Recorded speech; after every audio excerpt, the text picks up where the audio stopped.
mi situación, después también vi informes que ponían lo que había estado yo hablando en la anterior oportunidad cuando me senté a hablar, que me senté en tu programa, ¿no es cierto?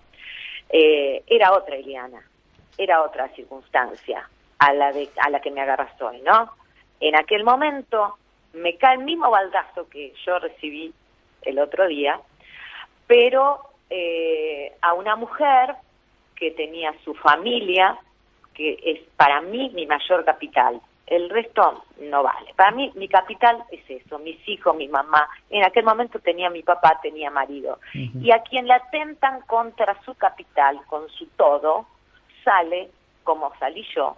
Creo que era lo que yo me salió en ese momento. Salir como una leona a defender a esa familia que tanto me costó y que se me estaba demoliendo.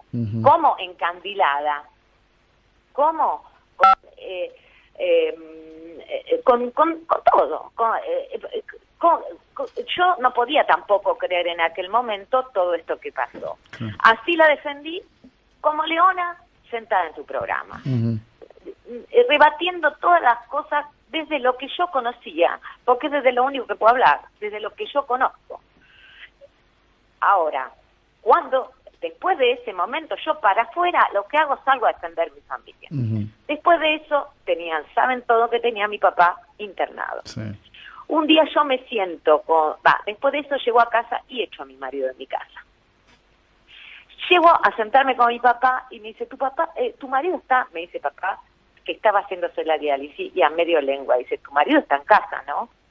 Digo, mira, papá, como había muchos móviles, yo prefiero, viste, que le dije que se fuera, porque no, la mujer tiene que estar al lado del marido, me dice. Digo, bueno, pero estos días mucho lío. Yo no le quería decir ni contar todo eso que estaba viviendo. No era momento para que mi papá supiese ese momento que me tocaba atravesar. Bastante tenía con mirar la televisión y las noticias que le encantaban, ¿entendés? Sí. Y meterse y ahondarse en algo que siempre quería, ¿no? Quería saber, como quiere saber todo el mundo, de qué es esto que se está hablando. Y a mí también. Ahora, yo hice lo que en ese momento me salió. Ahora, bueno, si me lo volvería a hacer si hubiese estado en esa circunstancia, volvería seguramente a hacer lo mismo. Ahora, no me arrepiento de haber salido a defenderlo. Te quiero hacer una pregunta acá. En aquel momento era el marido. Cuando uno está con alguien y cree en esa persona, y lo mismo que yo me subí al micro con 7 tipos arriba y ninguno me tocó un pelo y me dice, vos con 7 tipos, sí, nada, no pasa, no te hagas fantasía fantasma porque no hay. Y él me creía, ¿no es cierto? Te hago una pregunta, pero déjame hacerte una pregunta acá, sin romper el relato.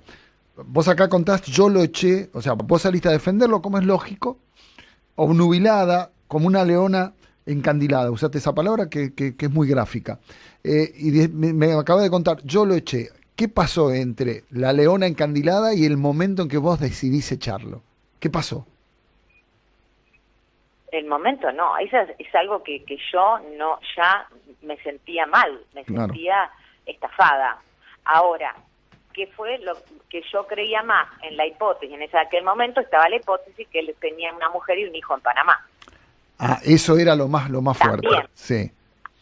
Porque hay muchas instancias. Entonces, no era del otro no había nada contundente, sí. Pero ni tampoco de esto. Eran todos tipos, vos crees más porque de hecho, entre tantas otras cosas, ¿no? Estaba esa hipótesis, ¿no? Sí.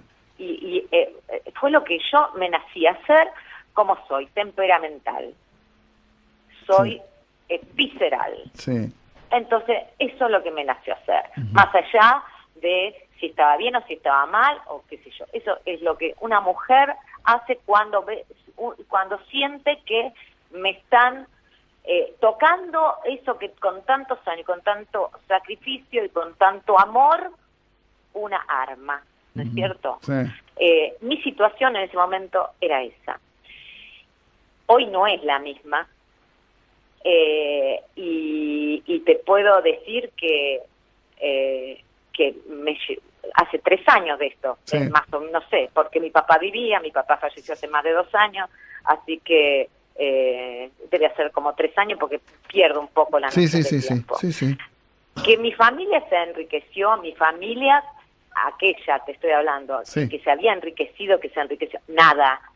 Porque todos saben que hace 20 años que vivo en este mismo departamento, al que me mudé gracias a la ayuda de mi papá, porque a mí no me hubiese alcanzado, pero mi papá quería que sus hijas viviesen como él, y como él las acostumbraba a tener en casa. Entonces me ayudó para que llegásemos nosotros a tener este departamento. El mismo departamento que no es el mismo de hace 20 años porque está deteriorado, tiene 20 años más. Logré comprarme un lindo auto cuando estaba con Tinelli, cuando me entró esa plata, y lo hice público porque iba a lo de Tinelli y yo contaba lo que me pasaba cotidianamente porque la gente disfrutaba de ese cotidiano mío. Eso fue lo que me hizo Ileana, que es la misma Ileana que hoy está haciendo esta entrevista. No cambió Ileana, Sí. es la misma. Y después me compré la camioneta y hablé del coso de la camioneta que me había comprado, que es la camioneta que hoy maneja él. Con el tiempo, o sea, por eso estoy diciendo enriquecimiento. ¿Qué enriquecimiento? Yo no vi ninguna. Acá las valijas no llegó ninguna, te quiero decir. La única Vos nunca valija viste... que cargo es la sí. de la gira. Vos nunca Acá, viste nada, te hago la pregunta, se hace para mucha... afuera ni para adentro. Te hago No déjame hacerte mucha la plata. Ileana, te voy a hacer la pregunta redondita como todo el mundo se la hace. Vos no sabías nada de lo que hacía Rosy. Yo acá te puedo asegurar que yo no sabía algo, sí, no nada, yo sabía la historia que conocí desde siempre, Sí. ¿entendés? La historia de que yo lo conozco desde los 14 años. Sí. A los 14 años no nos pusimos novia, nos pusimos novia más grande. Sí. Pero una persona que crece a tu lado y que me dice que hace esto, que viajó cuando él tenía la empresa acá por los insumos no se podía trabajar acá. La imprenta. La imprenta se tuvo que ir afuera, después se asoció con una persona, después se la vendió a esa persona, después la oficina que usaba era mi oficina, la casa de mi abuela es mi oficina, ahí iba la atendería, esa era su dirección, donde atendía y asesoraba a gente con su marketing, esa era, pero yo no voy a seguir hablando de él, porque yo te voy a decir lo que yo conozco hasta lo que yo sé. Por eso, O pero sea, disculpa, Milana, yo te hago esta pregunta porque es importante. Mucha gente ver, se hace la pregunta, ¿sabe o no sabe? Sé eso. ¿Sabías esto que me puedo contaba? decir. Para vos existía, ¿Verdad? pero por vos No, existía, la historia que- ¿existía pero esa que oficina de Puerto existía Madero? Sí, ¿cómo te voy a negar que existía Fariña o Láscar? Ah. Aparecieron en un momento en donde quiero creer que cuando su abogado habla de relaciones, es cuando él lo llama un amigo de mi papá, Gustavo Fernández, que era director o presidente, no sé, de esta SGI, Sí. no sé cuál era el cargo, porque la verdad que yo no conozco a nadie de esa gente que está ahí. Nunca lo vi en mi vida.